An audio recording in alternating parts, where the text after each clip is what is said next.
Good morning. Welcome to day 2 of Quantum World Congress 2022. We've got a great agenda today. Hopefully you all had a great time yesterday.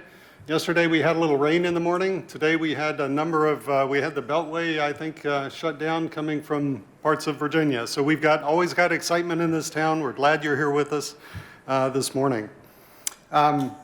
Yesterday, we heard some great updates from a number of people. We heard this in the morning from the White House, from NSA, from University of Maryland. We heard from Australia, several others about their commitments to quantum. And then we had some amazing breakouts in the afternoon, just a super time, some deep learnings and exchanges happening. And I think we heard Dr. Foley talk about the power of relationships a little bit in the morning, and we witnessed that throughout the day. The exhibit halls, I think, was fantastic. Thank you to the exhibitors for all of your work and your presence there. It was great to see the exchange that was happening and the relationships that were being furthered and developed. Yesterday morning we heard some science, I think, that for some of us that aren't from the scientific community might have left us wishing we had learned more at an earlier day and yearning to learn more in the future. We did give away a book yesterday for Quantum for Babies. It looks like there's another one up here. It is signed by Worley. So any of you, do I see a hand for Quantum for Babies right here? I read this book to my newest granddaughter this summer, and so she was 4 weeks old at the time. I think I certainly learned more than she did, but one day she will be the one absolutely to carry it forward. Yesterday, Connected DMV, the Potomac Quantum Innovation Center, announced the launch of a policy and ethics center for quantum in Washington. We released a white paper on that yesterday. You can find that at www.quantumworldcongress.com. And with that release came a global call to action to join the discussion. So if this is something you're interested in joining, we welcome you. As part of that, there's an open comment period that runs through next Friday on that white paper. We would welcome your comments. We welcome your participation. Please join us in that.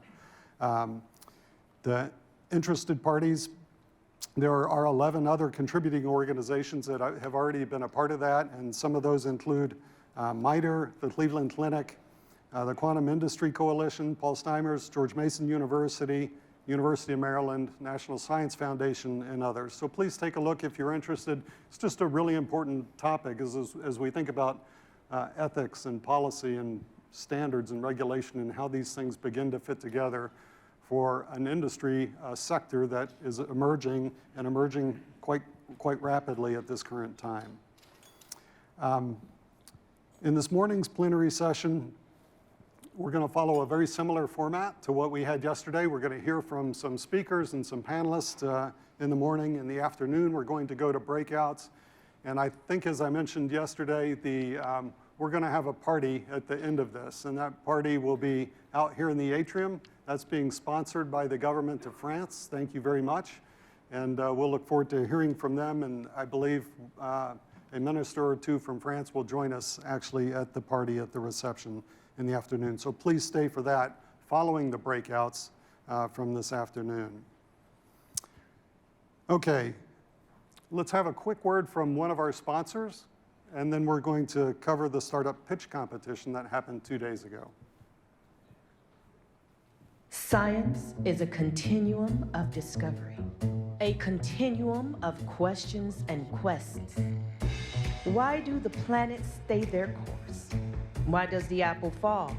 How can a quantum particle exist in 2 places at once? Yes, that was quite a leap. More than 100 years ago, science began to see nature on a subatomic level, and quantum mechanics was born. Theory built upon theory until quantum computing became a reality. Today, some of the best minds in the universe are enabling the future of quantum computing, and that's where we join the continuum. Led by science, we're creating knowledge and discovering real solutions for the world's most pressing challenges. We are Quantinuum. We're accelerating quantum computing.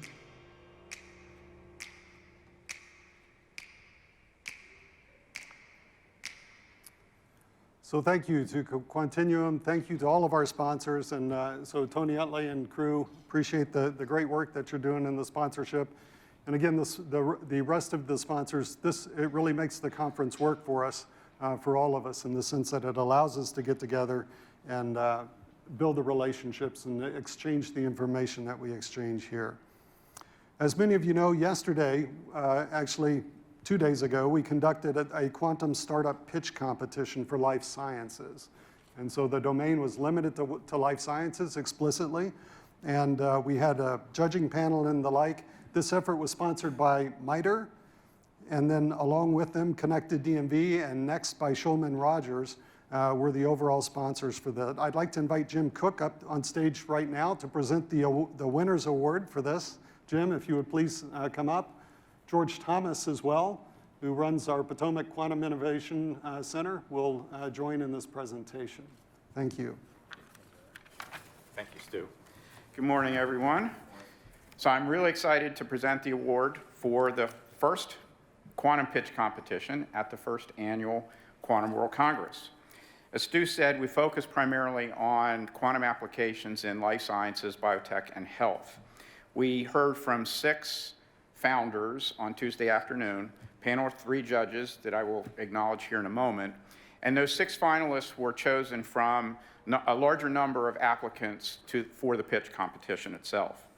I'll acknowledge the 6 finalists as well in a moment, but the 3 judge panel that we had seated on Tuesday included Dr. Yakov Weinstein, MITRE's chief scientist for quantum technology, Christoph Jerzak, founder and managing partner for Quantination, and Dr. Christopher Monroe, chief scientist and co-founder of IonQ. They chose a second runner-up, a first runner-up, and a winner. The 6 finalists, you'll be able to get more information on these companies on the QWC website, but I'd like to acknowledge them all here publicly and thank them for their efforts. BAIT, Icosa Computing, Polaris QB, QBraid, Quantum Data Center Corporation, and Scilab Systems. So after the interaction that the judges had an opportunity to have with the founders the other day, the second runner-up that they selected was Scilab Systems. The first runner-up was Polaris QB, and the winner of the pitch competition was QBraid.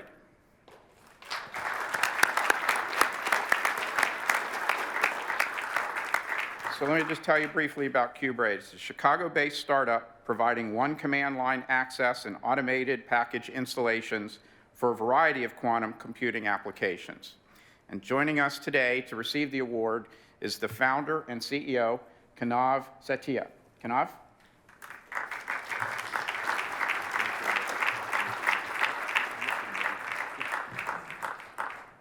Congratulations.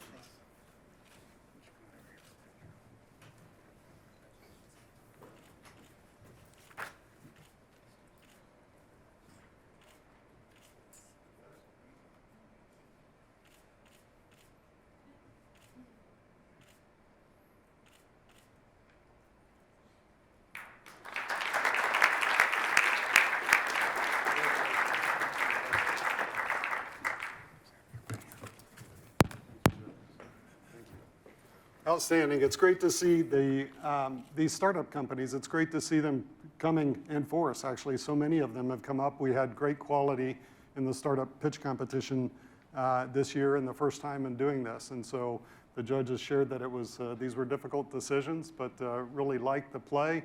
And again, part of that was around building out an industry hub, because we think ultimately as quantum takes hold further and further, it's going to materialize through uses that come largely through industries. And so much appreciate the focus on that here. One of the things we're starting to see, and the startups are bringing this, high school students are talking about quantum now. We heard about that from Thanksgiving discussions where students are now informing their parents on how quantum works, really cool. And to see that happening, and the general public is beginning to get exposed. Let's take a quick look. I used to ask myself a lot of questions. Scott, you're at ex-con. How are you an Avenger? That doesn't make sense. But everywhere I go, people tell me the same thing. Thank you, Spider-Man! People still need help, Dad. That's why we made this. It's like a satellite for deep space, but quanta. Wait a minute. You're sending a signal down to the quantum realm. Turn it off. Now!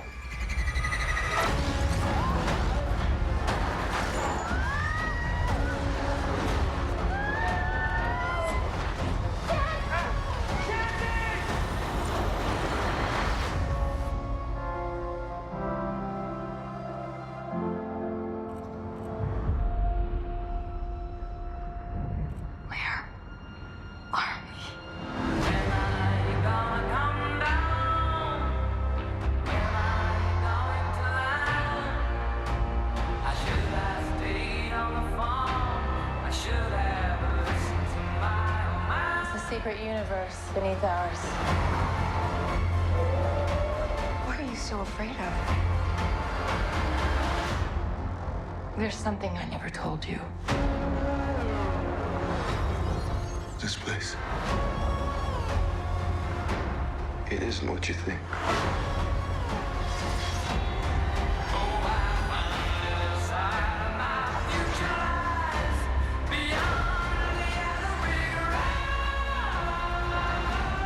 I can get you home and give you more time. If you help me,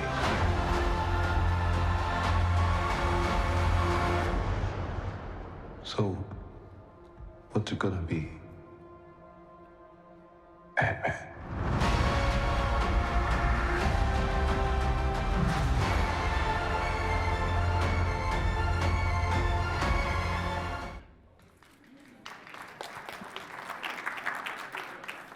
So Marvel Studios, the next Ant-Man Avenger movie is called Quantumania. So quantum has made its way into the public domain. And so the scientists can confirm the accuracy of everything they saw there in the quantum realm. We're super excited about that. If Hollywood's got it, I guess we all need to catch up. But it is interesting, and we think about attracting the young talent and think about things like this and the discussions.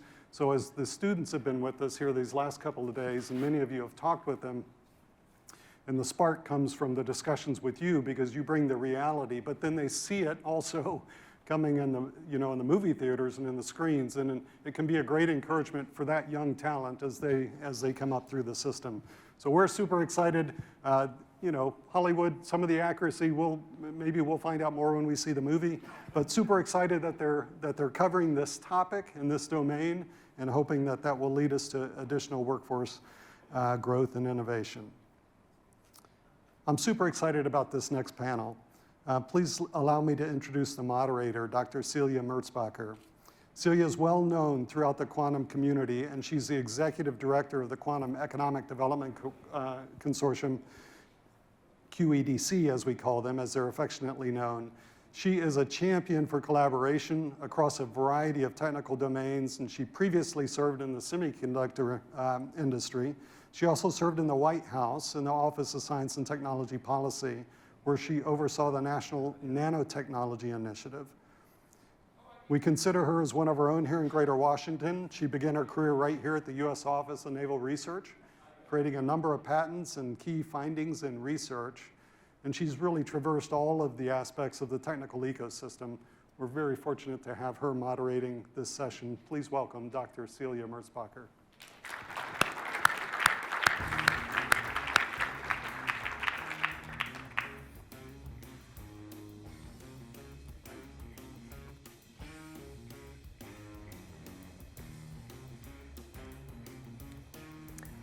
Well, I'd like to invite the other panelists to go ahead and join me here on the stage, and I'll introduce them as they come up.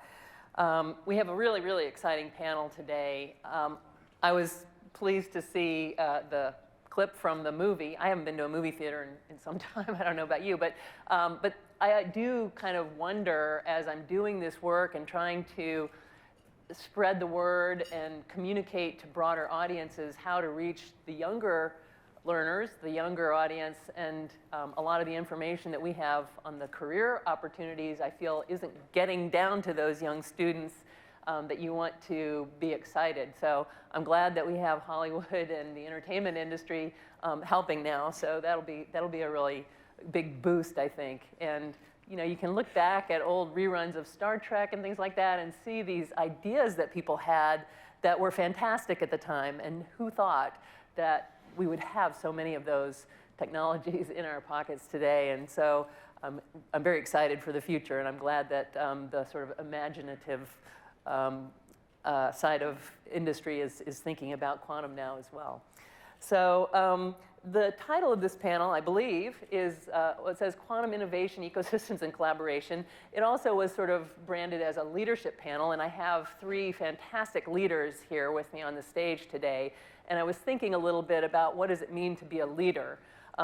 Leaders tackle hard problems, of course, and I remember, you know, when I was working in the White House and had the wonderful opportunity to work closely with Jack Marburger, who was the science advisor at the time, and he would sometimes say, you know, when a problem comes to me, that's because it's a really hard problem. Otherwise, somebody would have solved it, and I wouldn't be dealing with it. So you do have to deal with hard problems. But the management part isn't really what I think is important in leadership. It's the leading part. And so setting culture for the organization is critical. And we were talking a little bit about cultures in our various countries and how risk-taking perhaps people are. And that's part of being a leader. And then being strategic and trying to pick your head up and look out a little bit. And so I hope that we'll have a conversation about all of these aspects of leading in quantum today. And hopefully we'll have a little bit of time at the end for questions from you. So as you're listening, if you have something that you want to bring up with one of these panelists, please save it to the end and we'll have somebody with a mic going around. So I have with me three people representing three parts of the world. I'll start at the far end, Geneviève Tanguay, who's Vice President of Emerging Technologies for the National Research Council of Canada. She oversees many different organizations, including Canada's NIST, the Metrology Research Center. She's also responsible for several national research centers on nanotechnology, security and disruptive technologies, and advanced electronics and photonics. And she confirmed that quantum is happening in all of these, and I think that's illustrative of how multidisciplinary and cross-cutting quantum is. So that's a management and leadership challenge. Next, there's Laurie Locascio, who many of you may know. She's Undersecretary of Commerce for Standards and Technology and the Director of the National Institutes of Standards and Technology, or NIST. And before she became NIST Director, which was not that long ago, she was Vice President for Research at the University of Maryland, sort of the combined university system there. And among her many honors and awards, I just wanted to highlight that she's a Fellow of the National Academy of Inventors, so a very innovative person able to speak to the innovation part of our panel.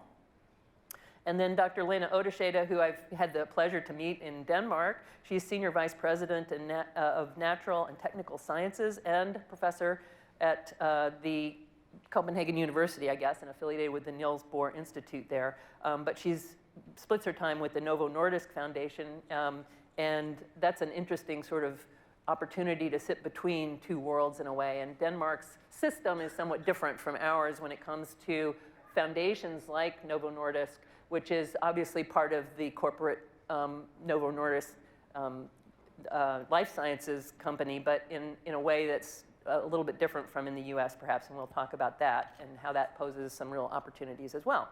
So welcome to all of you, and we'll just jump into a discussion. Well, first of all, why don't I let each of you just say a little bit about your organization and the sort of quantum, where you see your organization playing a role in the quantum ecosystem, innovation ecosystem, looking at our slides here.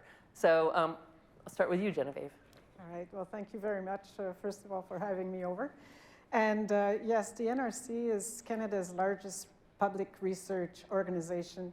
For Canada, we're about 4,200 people at the NRC, 14 research centers, a few were named by Celia.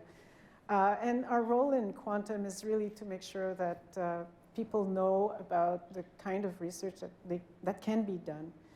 So we do quantum research, but we don't only do research at the NRC, we also have a program called the Industrial Assistance Research Program, through which we provide funding and advices, lots of advices, to SME across the country. And we put them in link with other researchers that they may not know of, or with the research centers at the NRC. So it's not necessarily just from this program to the NRC. So we provide them funding in terms of grants and contributions. So that helps to bring this ecosystem alive. So that's what I would say is what NRC is doing for quantum in Canada. Thanks. Laurie? Yeah, well, I'm really happy to be here today representing the National Institute of Standards and Technology. I'm sure we've intersected on many different occasions around this particular topic. But you know, I went back to NIST. You said I haven't been there very long. I was at NIST for 31 years before I went to academia. I've been back for about 7 months after being confirmed by the Senate. The thing that I always say when I start talking to anybody is that I love the mission of NIST. It's really to promote U.S. innovation and industrial competitiveness. And in light of today's really complex global economy, you know, securing the economic, or taking care of the economic security of the nation is really an important goal, right? So that mission is really important to all of us, and it's important to NIST, and we take that role very seriously. And of course, quantum is poised to play a very important part in our nation's economic security, I believe, moving forward. Of course, it will play a very important part in all of our economies one day, I believe. And so how we nurture that and move forward in terms of quantum and supporting the quantum ecosystem is really critical. Now, NIST has had a very long history in doing research in quantum. I just want to point out one of our earliest successes was in quantum science. It was in 1995 with the demonstration of the first quantum logic gate by David Wineland, who went on to win the Nobel Prize in physics. And Chris Monroe, who's speaking after this, was part of that effort. And then, of course, he left NIST to go on to have a very successful future, clearly, spinning up. And I interacted with him at University of Maryland, where he spun off IonQ. But I think that's one of the things that NIST does very well, not only the deep research, but also creating that next generation workforce and you know, training postdocs and students and staff who then go off to do great things in other parts of the world and other parts of the country. So NIST scientists are making tremendous contributions to the whole field. Some of our earliest work, of course, was in atomic clocks. We work continuously to make them more accurate, more precise, but also more robust and smaller. And we collaborate with NRC Canada as well in this area.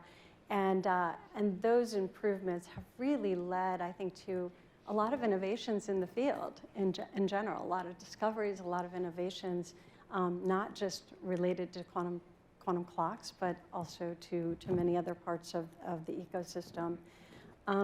We continue to try to push forward the field through joint collaborations that I'll talk about later, joint institutions that we formed that with universities and other agencies that I think are some of the leading institutions in the world. And hopefully I'll get a chance to say a few things about that. And then I also wanted to mention that NIST in the 2018 NQI was tasked to form the Quantum Economic Development Consortium. And thanks, of course, in no small part to Celia, that is a great success. And it brings together so many parts of the ecosystem to push forward quantum into a thriving economy. Thank you for your support. Well, thank you. Lene? So thank you very much for inviting me to this panel, to this really exciting conference. So I'm representing the Novo Nordisk Foundation. It is a private foundation. It has its roots in Denmark. It's a very special construction. It's called an enterprise foundation. And that means we have both charitable and corporate objectives. So the Novo Nordisk Foundation has what we call an engaged ownership over the Novo Group companies, which would be, for instance, Novo Nordisk, which is the largest, and Novozymes. But also we have part ownership of 148 other companies, of which most are located in the United States. And so the dividends from the companies move to our investment company, which is called Novo Holdings AS, and the dividends from Novo Holdings then go to the foundation, which we then award as grants. But we do actually, as a foundation, in our charitable objectives, have an arm length to the companies which we own. And so the Novo Nordisk Foundation, although it may not be known to many of you here, is actually number 3 largest private foundation in the world, measured in terms of payouts, and actually number 1 measured in terms of assets. And we are increasing. And likewise, we are also increasing our international activities. And so we recently formulated a new strategy. And so the vision of the foundation is to benefit people, society, and the planet. And that is, of course, a global mission. So we believe that quantum technologies are going to push forward to really accelerate progress in health and in sustainability. And for that reason, we have a strategic focus on quantum technologies. And as I will get back to later, we make an effort to support the entire ecosystem in quantum, not only the academic part, but really the entire ecosystem. And also, we are on a specific mission to bridge the quantum technologies to the life sciences, to really evolve the quantum technologies to a point where they can make real progress and solve important problems in the life sciences. And so that is, of course, not a trivial task, because it also means building a bridge between 2 very different communities. And that is also part of the challenge. Yes. Thank you. A lot to dig in on, I think, based on what you've heard from the introduction. So thank you all. So we'll start that process. And we had a few ideas for questions just to get things going. We'll see where it goes. First of all, innovation, I think, as we all understand, is an ecosystem. It involves active engagement with a lot of different parts of the process, from the basic discovery phase, the more applied work that maybe takes place at places like NIST, and then ultimately the sort of commercialization and the practical application that some of the companies under you and that are represented here in the room will be doing. And what needs to happen is for all of those parts to be adequately supported. And the governments, as we heard yesterday, are stepping up and doing their part. It's really, very exciting to see that. And so there's a lot of seed corn going out there, and that will start to generate ideas and students, who will take their ideas out into wherever they go.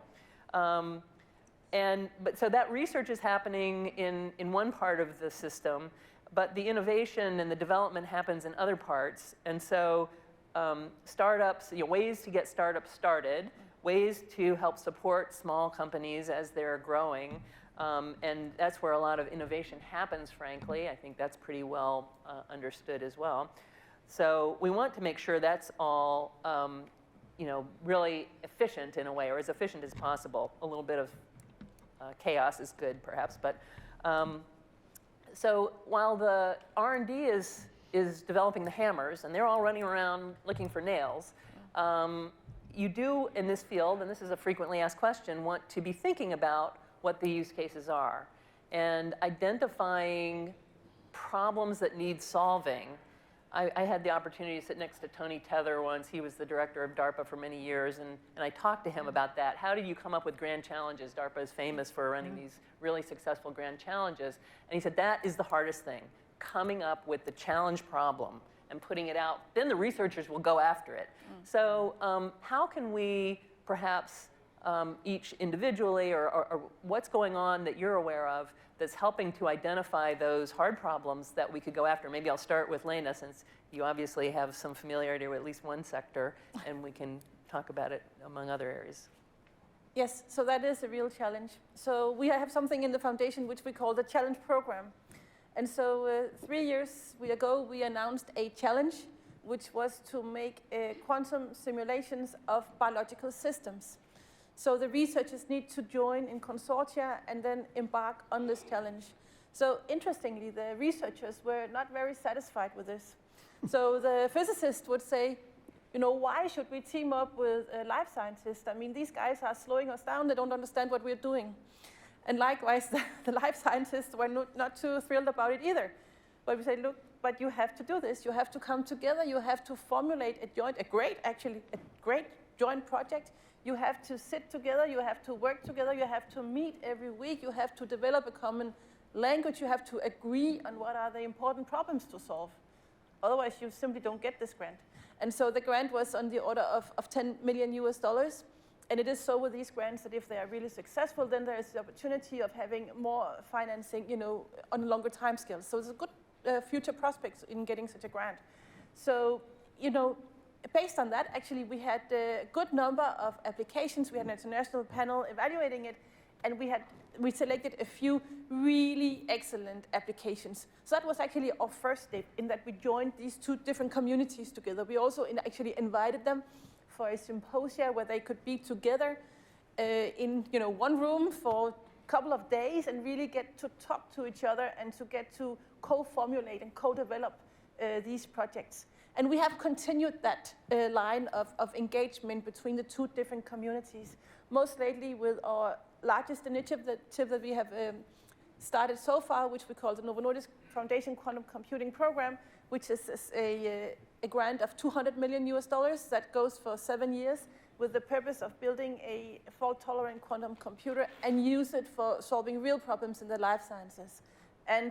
But actually the timescale for that is above the 7 years, but the grant, so the first phase goes for 7 years. But in that, also we have both physicists, we have engineers, we have people from the life sciences, we have biologists, and also there will be medical doctors affiliated. And so all these people need to go together. They have formulated feedback loops of how to collaborate, how to formulate use cases, etc. But it doesn't come from day one, and it does not come from a 30-minute virtual meeting. It's something that takes a really other effort. And this is what we are trying to enable, actually. That's fantastic. I like that example. Laurie. Yeah, I mean, it is all about bringing the people who have the applications together with the quantum scientists and technologists. And there are a number of ways, I think, in the US that we really approach that. First of all, agencies can come together and jointly announce a new initiative or a new funding opportunity that ends up forcing, the collaboration between two completely different disciplines toward a specific application case. And I think that's been effective in the United States for sort of promoting this cross-disciplinary collaboration and really with an eye on what the ultimate application is. But within the United States, also the NSTC, the National Science and Technology Council, the Quantum Coordination Office has really been responsible for bringing people together to talk about different aspects of quantum and really promoting quantum to move forward. They released a report called Bringing Quantum Sensors to Fruition, which really started pushing forward the idea of different application spaces for the US to go after. And I think out of that, there were a lot of different things that happened. NIH maybe partly because of that, but also because of other pressures that they were hearing from their own scientists and researchers who were starting to hear about quantum, started working groups to bring together biological sciences with quantum scientists and start to see where the opportunity space was. And I'm sure out of that, there's going to be a workshop next month. It's near-term applications of quantum sensing technologies in biomedical research. NIST will be there. Of course, NIH will be there in full force. and many other agencies and academic researchers. And I'm sure, I anticipate that out of that will come new opportunities as well. But yeah, it's all about just trying to get the right people in the room. And I agree, having done multidisciplinary research for all my life, it's very hard to get that common vernacular, you know, getting people to talk to each other and understand how they're going to get to a solution when they don't even understand each other's problem sets at the beginning. So before I turn to Geneviève, I want to just follow up, because you mentioned that there are examples, or there have been precedents where government agencies actually work together, and NIST has, you know, broad capabilities and expertise. And so, in the case of biomedical in particular, you know, the National Institutes of Health has a very large budget. Of course, they have a very big portfolio of work, and they're sometimes not first to embrace new technology, but when they do, it can be significant. Oh, yeah. And so you mentioned that there's now an interest at NIH in imaging and sensing technologies out of the quantum community. In the case of the biomedical space, there's a whole world of, and this is why I want to have you here, there's a whole world of the foundations in the private sector that is, you know, either advocating for a particular disease and research in some area, or being able to solve a problem that a community has identified. Is that community part of it when you partner with NIH? Do you have any experience, not just partnering with NIH, but partnering with these other kinds of groups who sometimes have resources? Yeah, you know, I can't say no, but in my personal experience, it's been usually agency to agency conversations. But I think that's a great opportunity. I'm sure it happens other places, and I just don't have the good example in my back pocket. But it's definitely something we should consider moving forward, how to bring in foundations. So I wonder, from your view then, does your foundation partner with government? Yes. Yes. So we partner with governments, we partner with industry, we partner with national and international partners. I guess one of our big advantages is we have actually a lot of freedom in how to do things. We're not restricted by governmental rules because it's a private entity. So, but we have had great success, I would say, also partnering with governmental agencies, for instance, in the fight of COVID, but also many other examples. Yeah, and I think our recent experience has probably opened eyes to what can be done. So that's a nice model right in our recent past. So Geneviève, are there Canadian examples of how you promote, sort of focus on certain areas and support startups and people with good ideas? Oh, there is in many fields. Quantum is not different from the other fields, but I just would like to bring an analogy here. You can't go from a raw field to a forest in 2 years. We all know that, right? And that's the ecosystem we want to achieve. So we need to put in place all the building blocks that are necessary. And I feel in the quantum field, we're at the edge of the science and the technology and the application into real fields. So it does take, it's a little bit more of a technological push at the moment than market pull. So we have a good ecosystem of SMEs in Canada. In fact, very good. But we need to find and to help find the end user. And the end user need to be at the table early enough, a little bit like you were saying to Laurie with the NIH. The end user has to be there to tell us what their needs are, and for the SMEs to understand well what the needs are in order to adjust. So I also think, and I think it's been said, sensing is probably going to be the first one where we're going to see it. And why? It's because government is going to use it, most probably. So as a first buyer, as a showcase for what these technologies can do. And once you have this showcase available, well, then it's possible to take this into other fields. So government, defense are probably going to be the first ones. And then we're going to go towards agriculture. We're going to go towards mining and health. So I see this as a growing environment, and I think we're on the right track to do this. So yes, in Canada, we've been working on sensing. We've been working with defense. We've been doing quite a few things. And among these, a challenge program I'm going to talk to you about a little later, where we're trying to bring all of the actors together. Great. Okay, we'll come back to that. And I think probably everybody is hearing this chorus around sensing as a nearer term use case and application area. And of course, sensors have to be connected, and so there's interconnect technologies. There's information that has to be sent and shared, and that's sort of related to communication applications. And so there's a lot of overlap in terms of that being a first use case that benefits others. We've touched a little bit, and I'm going to come back to the idea that there's this sort of innovation chain, and you need to connect the links in the chain. And when I was doing policy, I sometimes felt like there was focus on these individual programs that were aimed at K through 12 STEM or at some piece of the chain, and then the results of that program would sort of spill out the end of the pipe, and somebody would have to be there with a bucket to put it into the next piece of the pipeline, and that's a leaky process. And so we want to connect those things.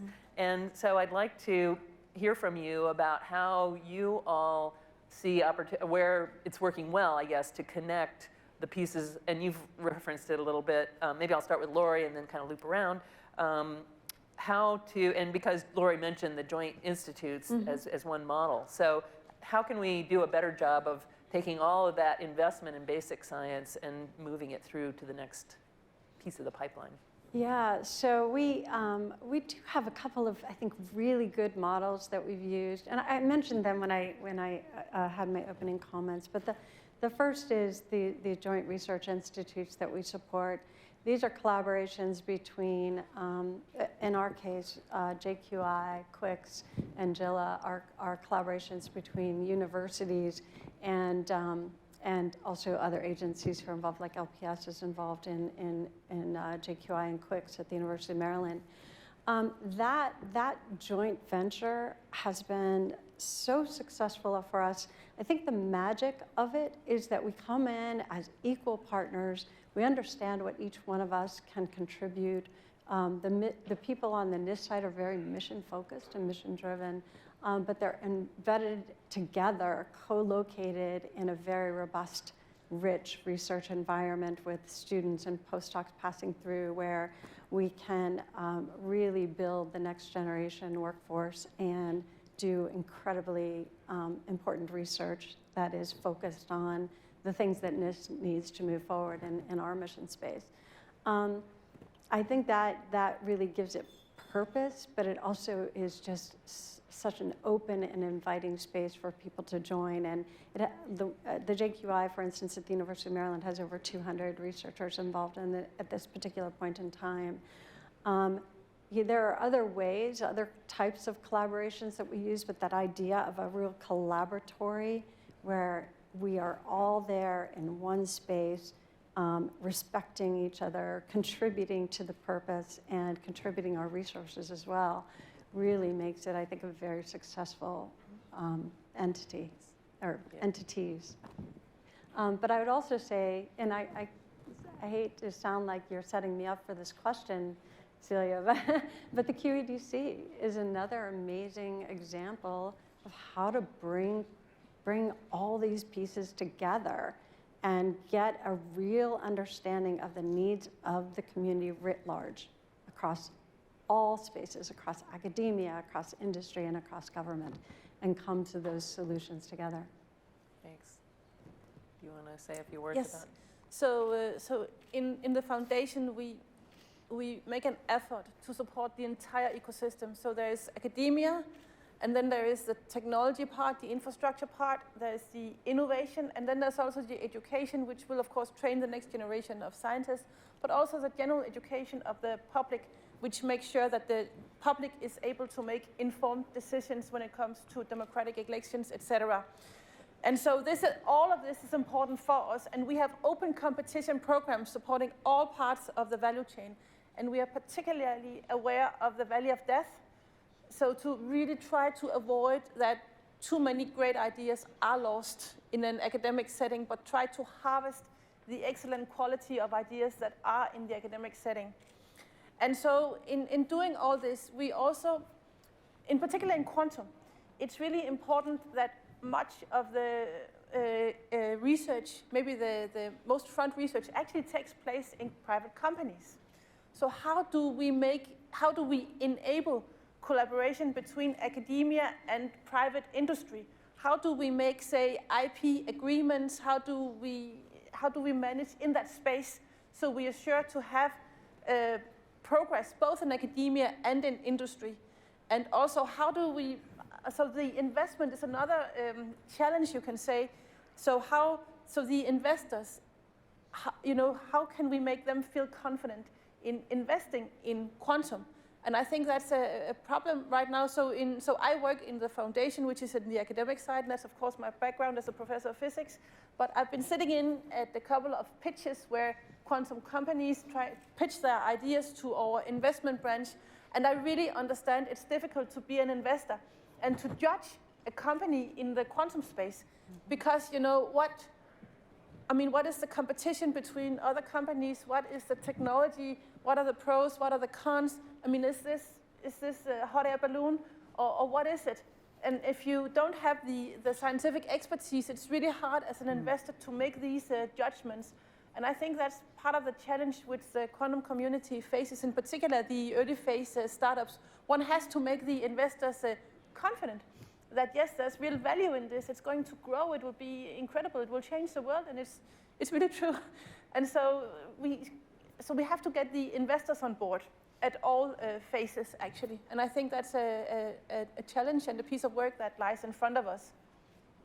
But I'm going to, something you said just made me think about how when I was involved with the sort of investment in, I guess it was nanotechnology at the time, and I got to understand a little bit the venture capital system.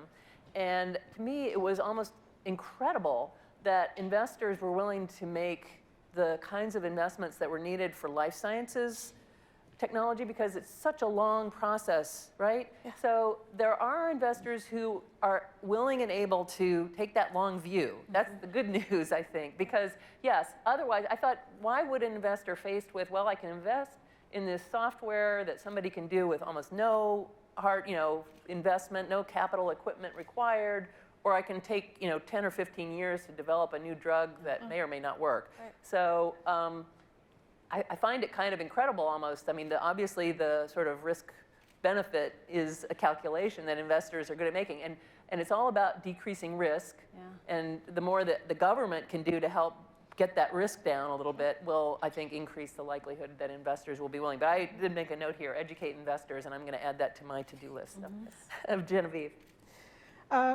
I think Lene said something that was interesting also prior to that, is the fact that researchers from different fields have difficulty talking to each other and having the same common language and common understanding. Now, getting scientists and technologists, engineers, to talk together is also another challenge, and we need them if we want to have things applied in the field. We also need to have industry talking to all of these people.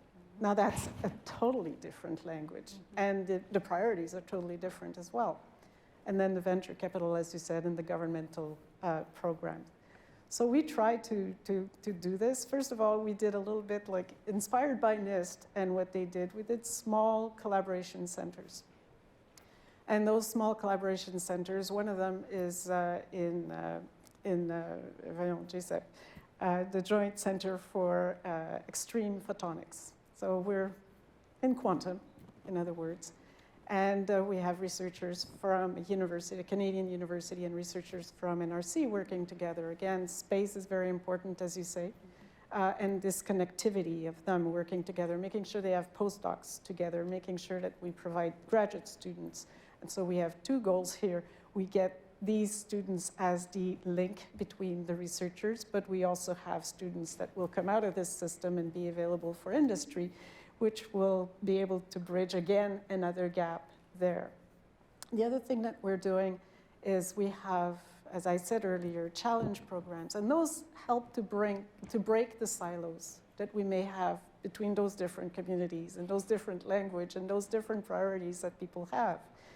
And by the challenge program, we set a challenge, a little bit, a small challenge. We're not DARPA, but we set a challenge program, and we get people to work from academia, from SME with our NRC researchers.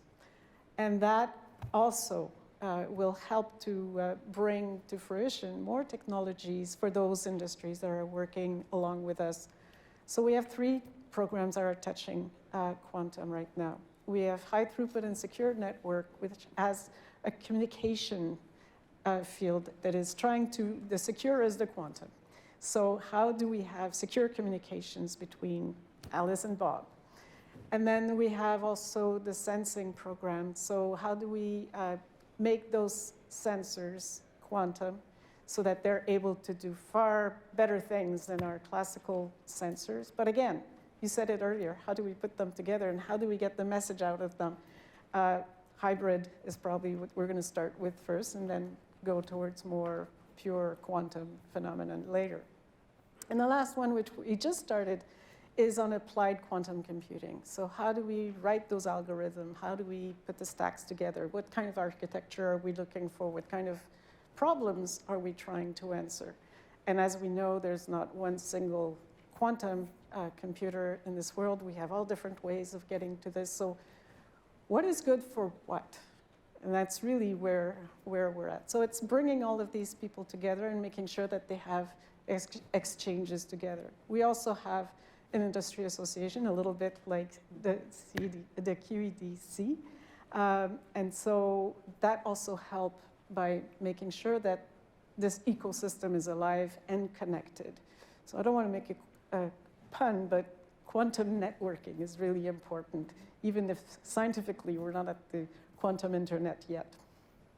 Great. That's a good way to wrap up that and move on. We're going to talk now a little bit about the government-to-government piece. So yesterday there was an announcement that the US and France signed a statement of interest in working together in the space of quantum. There have been many other statements signed, and there are all kinds of S&T agreements between the US and other countries, and between other countries outside the US as well.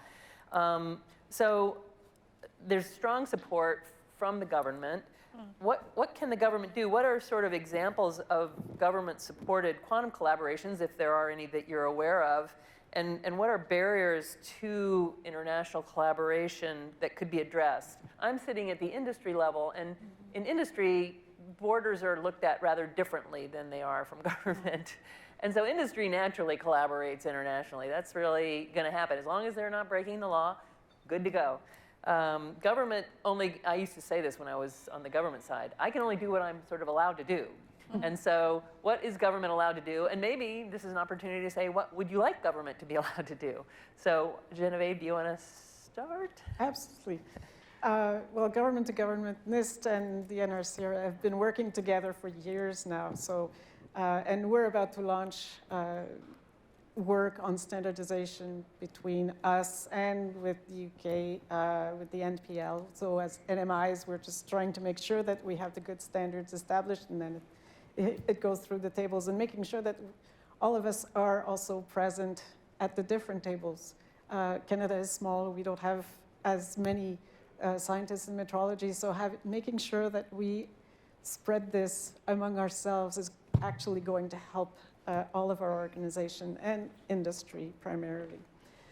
We also have, in our challenge program, for example, we go where the best are. So we don't necessarily take, when I said someone from academia, it's not necessarily someone from Canada. We may go abroad. So that's something that also very helpful in quantum, so we can support scientists abroad away from Canada. We do it with Boulder and with NIST. So it's one way that we have where we can actually go international. We can't look at quantum just in our little sphere. We have to work with all of the other members. So another thing that has been done for our quantum sensor program, for example, we partnered with this other part of the family called the Industrial Research Assistance Program, and partnered with the UK to make a 2+2 call. So what a 3+2 call. So what's a 3+2 call? 3 is in Canada, it's NRC, academia, and one SME, working with an SME in the UK and academia in the UK on a project together. And so the call just came out, and we're waiting to see the good results of that. We've also done things with Germany, and we're about to do a call on quantum project. Again, probably a 3+2. That sort of thing is really helpful. And then we have Eureka that helps industries in Canada and the members of Eureka to work together. So that's also something that we do. So internationally, it's very important that we do work together.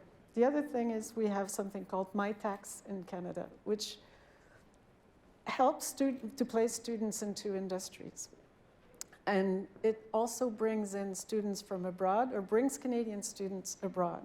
So MyTax is getting bilateral agreement with different countries, and that's one of the ways that we can actually also bring this ecosystem together. Yeah, we've been focusing sort of on the knowledge and idea part, but the people part is really critical. So that's an interesting way to help the ideas move around by moving the people in. Absolutely. Laurie. Yeah, so NIST gets involved in a lot of the bilateral and multilateral discussions that happen at the White House among countries on quantum. But as national metrology institutes, we are uniquely and forever linked because we're setting really the global measurement scheme. And so we work together through Quantum SI. And we set the global standards for time and mass and everything. And so we are naturally connected. And we have a few really strong collaborations and deliberate memorandum of understanding with NRC Canada and with NPL in the UK around quantum. But it's hard to unlink any of us because we are all driving toward the same global purpose, really, in setting the standards. You asked about barriers. Did you want to talk about barriers also? So there are. So one of the things that we talk a lot about is the exchange of information and researchers across countries. And I think yesterday Charlie Tahan, he talked about this entanglement exchange. I think it's a really good opportunity to let people know what other people are doing and to start to really open up opportunities. At least there's 12, I think a dozen countries involved in that now, is that right? And so that really opens up at least the possibility that people know there are opportunities to go to other countries and to do research together in this particularly very important space. I think it was last year, the US government also, I think I wrote this down. If you go to quantum.gov, there's information on visas, including, of course, from the State Department, which now has an early career STEM research initiative that allows foreign-born STEM researchers at all academic levels to come to the US, hosted by industry on J1 visas. And I just think really that exchange of information and that free flow of ideas that we get that really pushes forward a community and helps us grow. I mean, that's really critical for all governments to consider how we can best promote that kind of global collaboration. Yeah, I mean, I think getting friction out of the system is sort of something that I always think would be helpful. We're not trying to change the rules necessarily, just get the friction out. This doesn't change the rules. Yeah, and Canada has, and I would say Australia, I think, both have some pretty forward-leaning programs to encourage people to come and to make it easier. And that program that you mentioned is similar. And I've been talking to the White House, just for folks who are in the room here, especially if you're with a small company, we're trying to sort of make quantum a poster child for expanded use of the authorities that exist to allow people to come here and do research. And those visas are typically used for people to come do research at universities. And companies don't think like, I'm doing research too, but they are, and especially in quantum. And so I'm happy to talk to anybody who's interested in maybe using that as a pathway, because it's got some real benefits and advantages to some of the other authorities. Lene, do you want to give us your thoughts? So I would say for us as a private foundation, the government is really important in guiding us, because it's a very complicated geopolitical situation that we are in particular in the quantum space. And the last 3 years have learned us some important lessons during COVID, but also now the war between Ukraine and Russia. And so all these add up to the complexity in choosing the right partners. And here, actually, the government is instrumental for the work that I do, for instance, in guiding us to the right partners. And just an example, so we have a signed agreement, an MOU between Denmark and the United States in quantum collaboration that, of course, helps us in identifying partners for the initiatives that we start. Also, recently, it was decided that the NATO quantum accelerator called Diana will be located in Copenhagen. And that, of course, is going to be a really important entity because it's going to accelerate quantum invention with dual use from all over Europe and to the benefit of NATO countries. And there, again, our government was instrumental. So there were 4 very important ministries that all joined forces and really went quickly, efficiently, and all in to get this to Copenhagen. And I think that worked really, really well. So I think the government is really important, and governmental support, governmental guidance is important for private foundations like ours.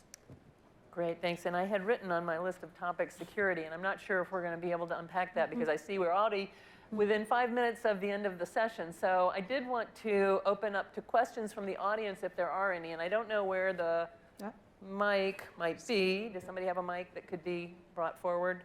Oh, there's a mic. This question there. Here, there's one here, maybe here, and there's a question over here. So, thank you. So, you know, everybody up there knows who I am. I come from NIST. I retired last year.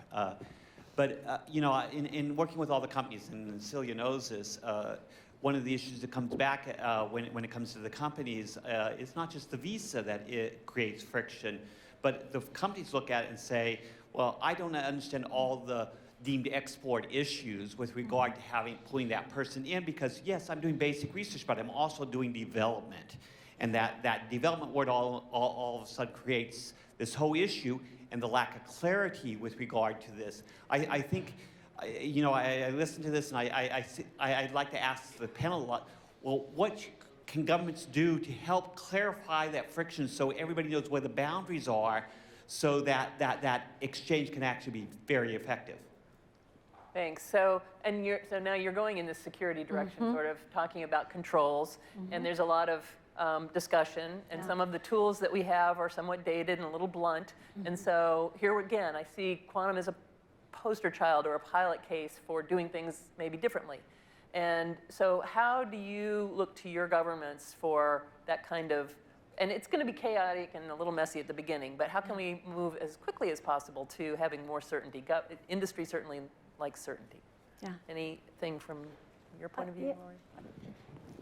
You can start. I can just address some of those issues because, you know, I have heard from a lot of people about the worry about what's going to happen next with the export controls, for instance, as just one example, and how that has an effect on startups in the country.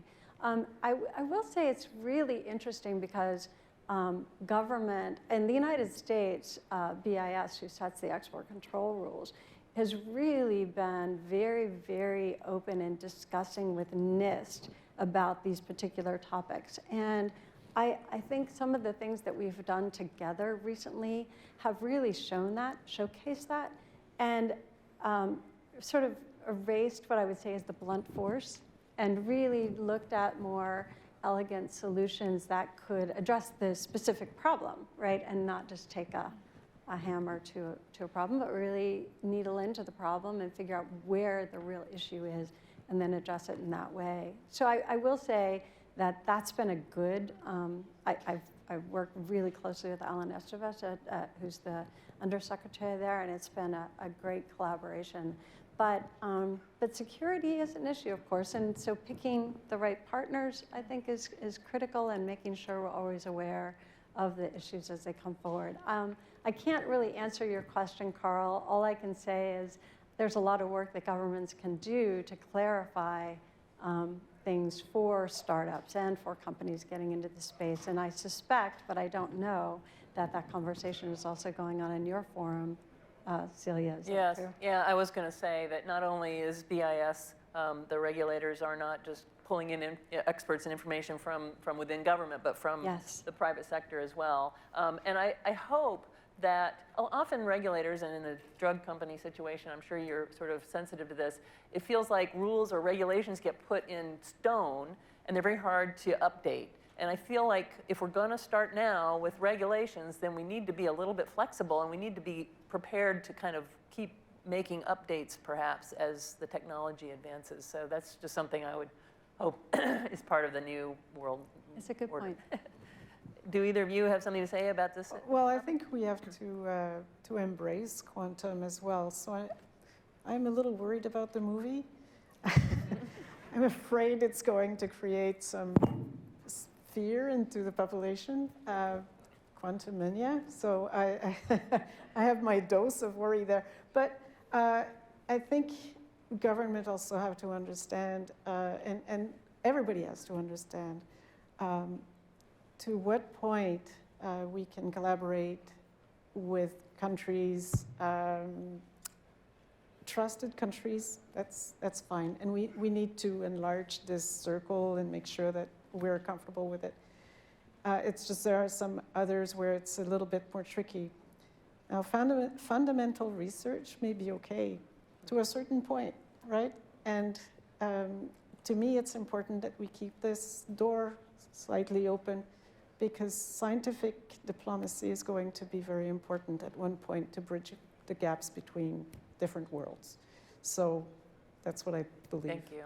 And I'll let you have the last word, Lena. We're over time by a little bit, but don't want to cut you short. I think your question is really important. And it's, for a small country as Denmark, it's simply not an option not to collaborate. Maybe larger countries would have an easier time making such decisions, but Denmark definitely not. I mean, we are all into collaboration with trusted partners. Yeah. Thank you. So I'm going to just conclude by saying thank you to the panelists, and sort of what I think we're all aware of, but this really highlighted that how multi-quantum is. It's multidisciplinary, it's multi-agency, it's multinational, and it really is important for all of the different parts of the community and the ecosystem to be talking to each other. And I was a materials person. I used to think plastic meant something. Apparently people who work on brains think plastic means something else. So there's always these boundaries to cross, and it's exciting to be part of that. And thank you all again. And I hope people will stick around if you have more questions for any of the panelists. So thank you. Thank you. Thank you.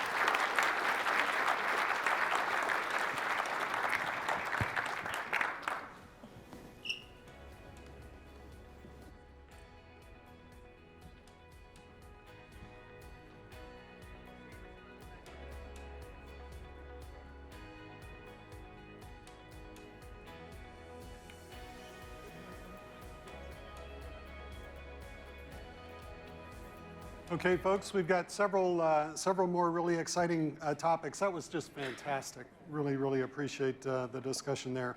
We've got several more really good, deep, rich, exciting topics in front of us. Our next speaker is a true quantum pioneer. He's also the chief scientist at IonQ. While he did not invent those lanyards you're wearing, he is the original inventor of the ion trap quantum computer. Alongside David Wineland, he demonstrated the first quantum logic gate 27 years ago at NIST. And Dr. Monroe then went on to demonstrate the first ion trap on a semiconductor chip, pioneered qubit networking using photons, and developed ultra-fast quantum gates for trapped ion qubits. He's a co-founder of IonQ and has served as the chief scientist for the past 7 years there. We're really proud to have Dr. Monroe as a professor and longtime friend of the University of Maryland. And if you would, please join me in welcoming Dr. Chris Monroe to the stage.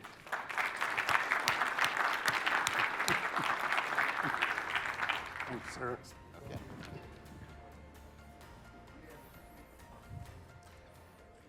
Good morning, thank you. It's a pleasure to be here. I am tasked to talk a little bit about the U.S. National Quantum Initiative, and as you all know, this law was passed 4 years ago, and it endowed many agencies of the U.S. government to really double down on the field of quantum information science and so forth. And one thing I'm enjoying about this meeting is its international exposure. There's so many, the representation from all these countries. I don't think I've been to a meeting that's like this. And so here in the U.S., one thing that one way our science agencies stand out is that we have many different agencies, with all different personalities, different missions. And organizing a national quantum initiative here is a little tricky. They're not as unified. That's sort of the American way, a lot of independence. And so we're very lucky to have a coordination office in the White House that has been staffed by players in the field. And I was, for over a decade, Carl Williams was here at the White House at OSTP, himself a quantum researcher from NIST, and then he was followed by Jake Taylor, also a NIST researcher, and then more recently Charlie Tehan, who is at LPS and NSA. The OSTP is tasked with coordinating, that's no small task, all these agencies that have interest in quantum. I'm delighted that Laurie Locascio, the director of NIST, was up here, and I'm a NIST child myself, having been at both of the university institutes, at Gilla, where I did my graduate work. Dana Anderson was on my thesis committee, thank you. Also at NIST proper for almost a decade in Boulder, and then at JQI here at the University of Maryland for many years. And so I know NIST very well, and I will also channel our champion, Catherine Gebbe, who was the physics laboratory director, who her philosophy, which is amazing for a government manager, her philosophy was to hire the best people you can and get out of their way.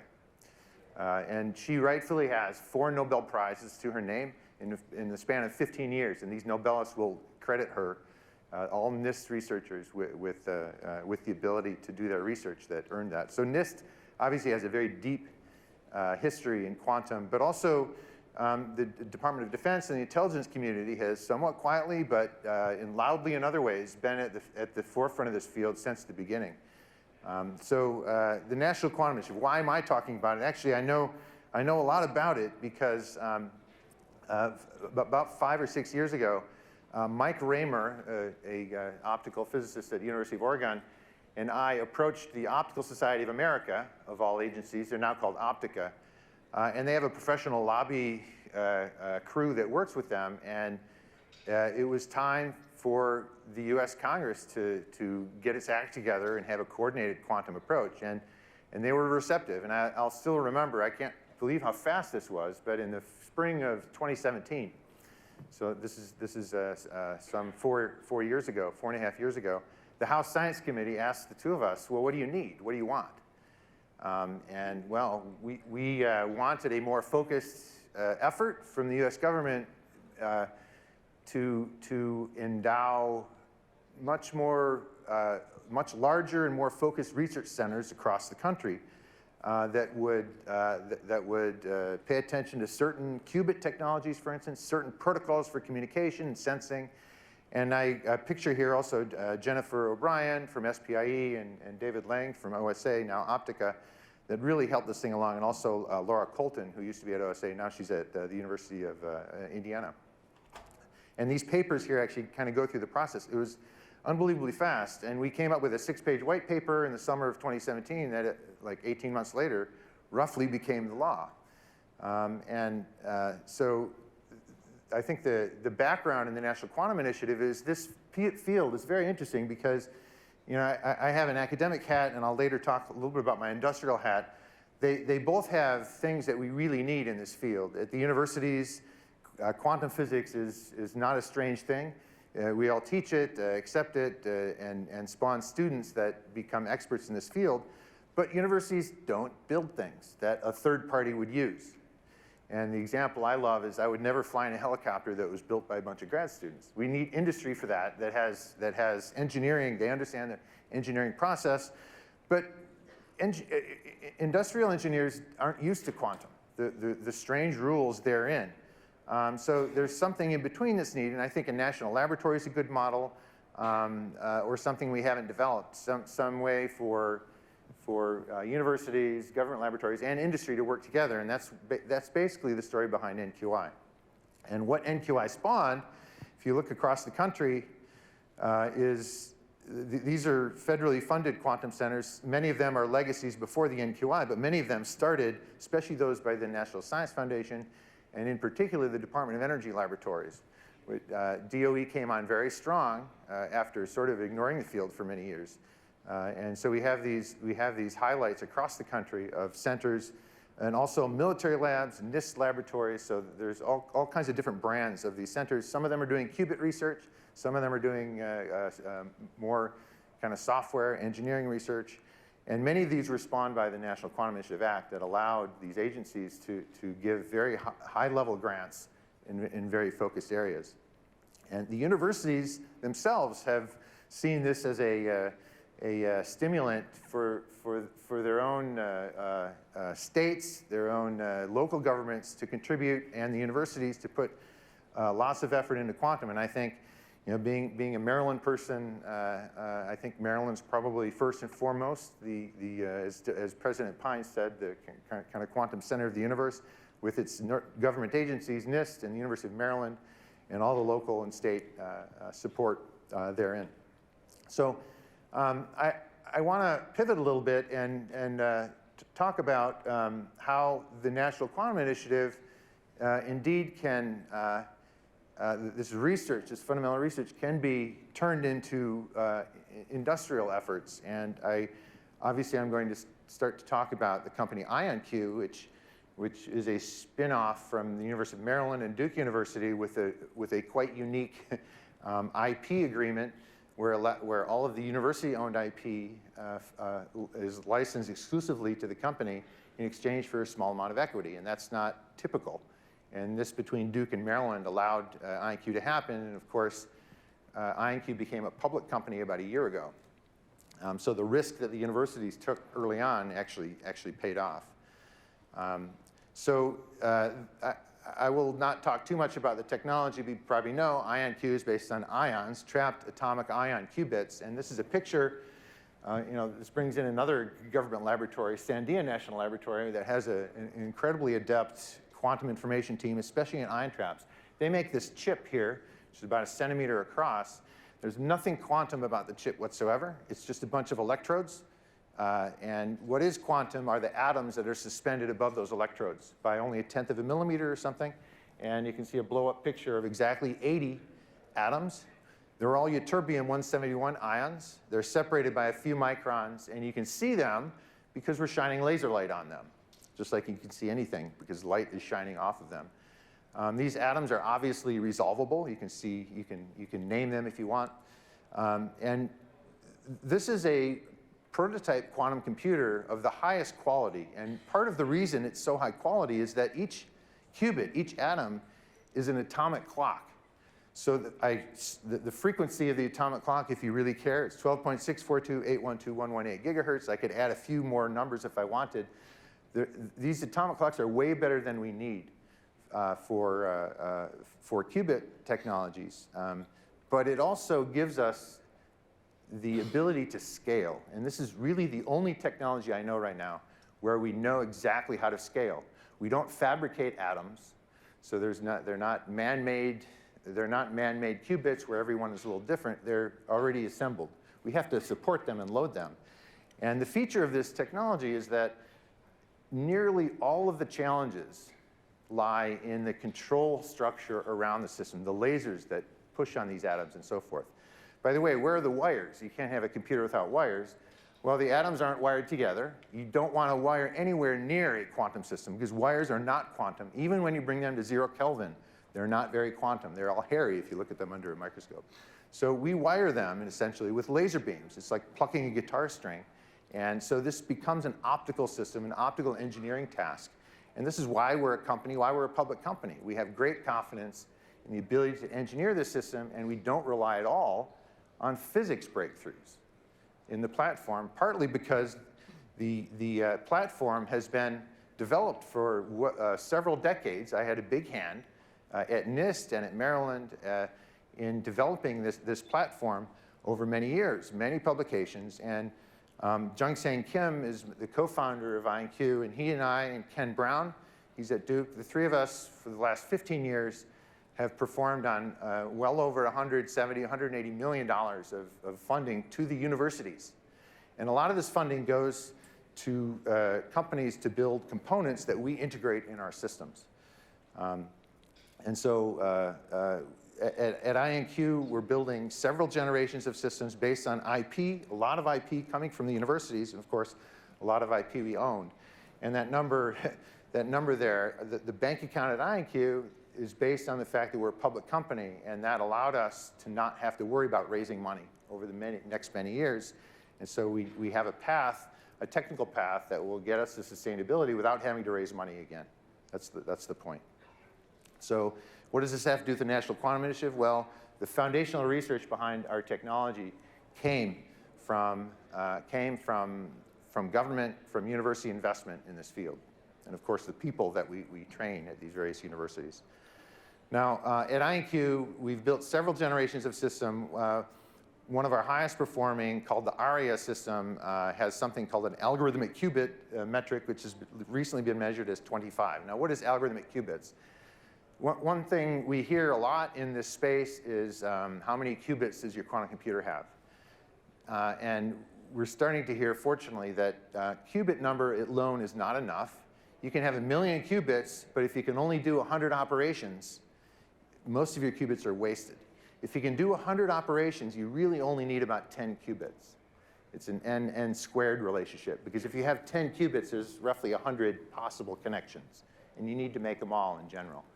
So algorithmic qubit number is very roughly, it's the minimum of the number of physical qubits you have and the square root of the number of ops you can perform. So as we scale, both of these have to go up together. You want some parity. So when you hear of a system that has 1,000 qubits, they better have a part per million error on their operations. And so an algorithmic qubit number of 25 means that we have 25 fully connected qubits, and we can do roughly 600 to 800 or so coherent operations. And the good news is, with algorithmic qubit numbers, we know that when we get beyond, say, 60 or 70, we won't be able to simulate what goes on classically. And that's where the opportunity will lie for innovative applications to be run on these systems. It's hard to predict exactly where and when that will happen. Maybe it'll take 100 algorithmic qubits. I don't know. Depends on the application. But I think many at this conference have said we need applications experts to start using these machines, and that's for sure. On the right there is actually a picture of one of our latest systems. It's a very small package. I mentioned Dana before. He'll recognize the vacuum package. It was made in conjunction with Cold Quanta. It's a very tiny vacuum package. Did I mention that these chips have to be in a vacuum? That allows us to run at room temperature because there's no thermal contact between the atoms that are floating in space and the walls. The walls can be at room temperature, and this is important when we scale. And so miniaturizing is the name of the game here. And because it's an optical system, we know how to miniaturize nearly everything. The next generation is just coming out now. We have component metrics on the Forte quantum computer, and you see there exactly 35 qubits. We are only controlling 31 of them, and you can ask me later why. It's kind of a silly answer, but 31 qubits are controlled. Now, there are exactly 465 pairs of 31 of anything, and we've run all 465 2-qubit gates, and we get a mean error rate of 0.4%, excuse me, so fidelity of 99.6. This is very highly performing with that number of qubits. This is a component metric. We need to run algorithms, and as I mentioned before, we need to run a series of algorithms to measure algorithmic qubit number on that system, but things look very promising. And we're just getting started because this is actually an ultraviolet optical system, and we're going to be moving to the visible with barium qubits very soon, and that will allow us to further shrink our system and get even more performance. Now, a slight word about error correction. I didn't talk about it much. We firmly believe, I think everybody should believe this, that error correction is to be avoided at all costs. You should passively design your system so that the errors are very small. Don't deploy error correction until you absolutely must. And with trapped ion systems, the errors are so low natively that we can avoid doing error correction right off. But we can also do something called error mitigation, which is becoming fashionable now, but we've known this for a long time. In ions, we can do this because the errors are not random. It's not an exaggeration to say that the idle qubit errors are perfect in trapped ion systems. Idle meaning you're not doing anything to them. Of course, that's not so useful. They're perfect quantum memories because they're atomic clocks. When you poke them with lasers and run gates, you're susceptible to laser noise and lots of engineering issues that, again, we have very much confidence we can improve this. But I've learned something from my colleague Robert Calderbank, who's a mathematician at Duke University. He invented not only quantum error correction, he invented all of the codes that we use in our wireless networks now when he was at Bell Labs. And what I learned from him is that if your noise has structure, you should not use fully blown error correction to take care of any error. Take care of the errors that you have. And all your wireless communications have multiple antennas that measure errors in different ways to allow you to exploit an error correcting code that's very efficient.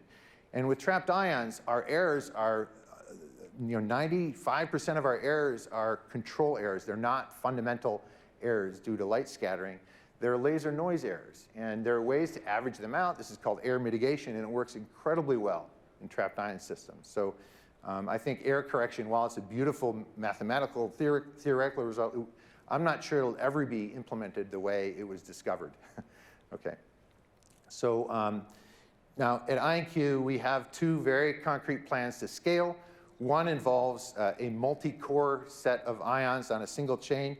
The bottom is sort of PowerPoint animations. The top is real data. This is 4 times 16 ions. That's 64, 4 groups, and they're merged and shuttled together, following a scheme that Dave Wineland and I first proposed about 20 years ago, and it's been employed by many others, including Quantinuum, and I think we'll hear about that later. So this is one way to scale to intermediate scale, maybe get many clusters of ions on a single chip. But in the long run, we're going to scale optically.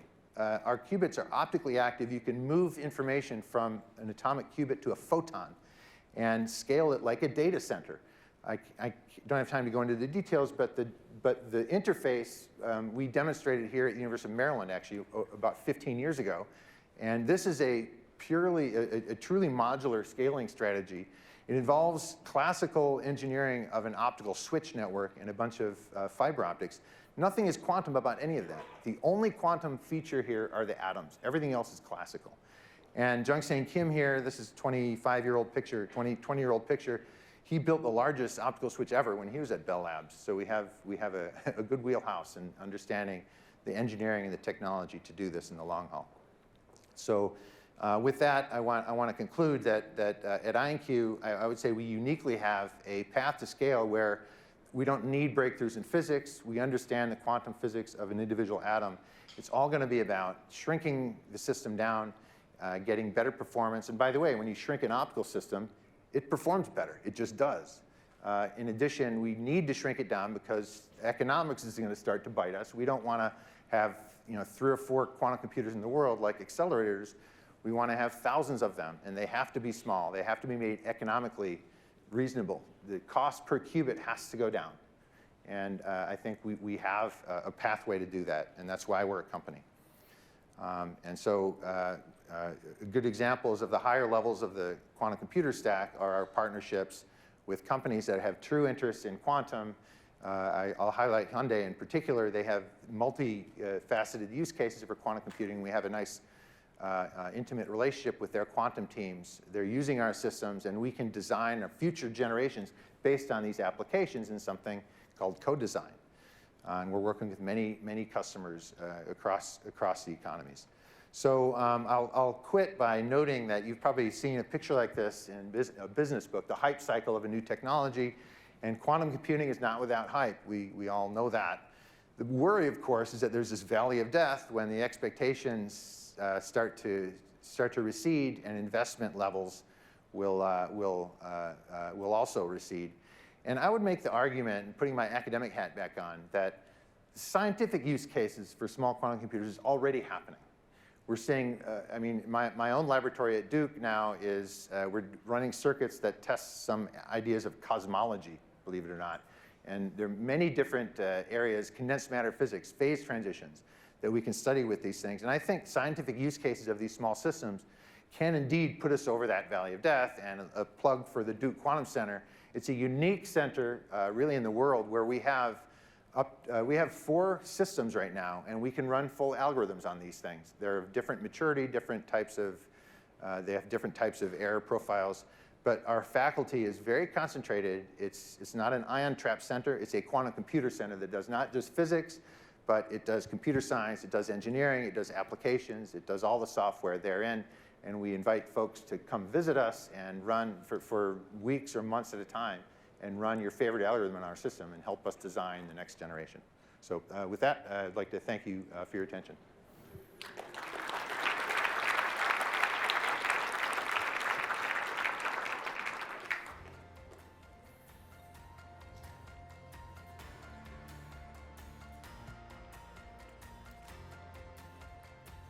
Questions, or I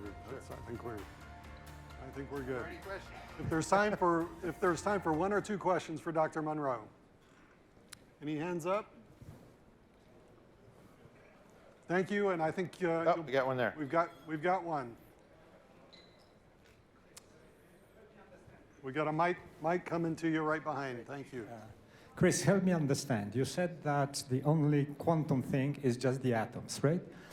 So in the scheme where you have the modular system connected via optical switch and optical cables, to make the entanglement across those modules, you'll need to have a quantum light coming from one to the other, right? Can you do that completely classically?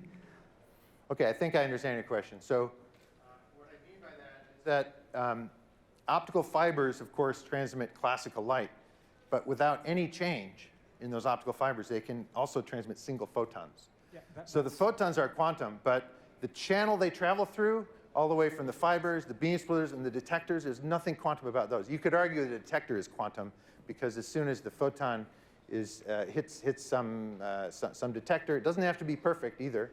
There can be loss. As soon as it hits a detector, you could say that's a fundamental quantum event. I would say, yeah, I guess it is. We're all quantum fundamentally. But the engineering has nothing to do with quantum. You don't need to be cold. You don't have to have, I mean, photons are wonderful because they can go through fiber with very little loss. So all of the technology is classical. Understood, yes, thank you. Super, well, thank you, Dr. Monroe. Let's please give him a big hand. And if you're going to be around a little bit, maybe you can catch him for questions afterwards. Thanks so much.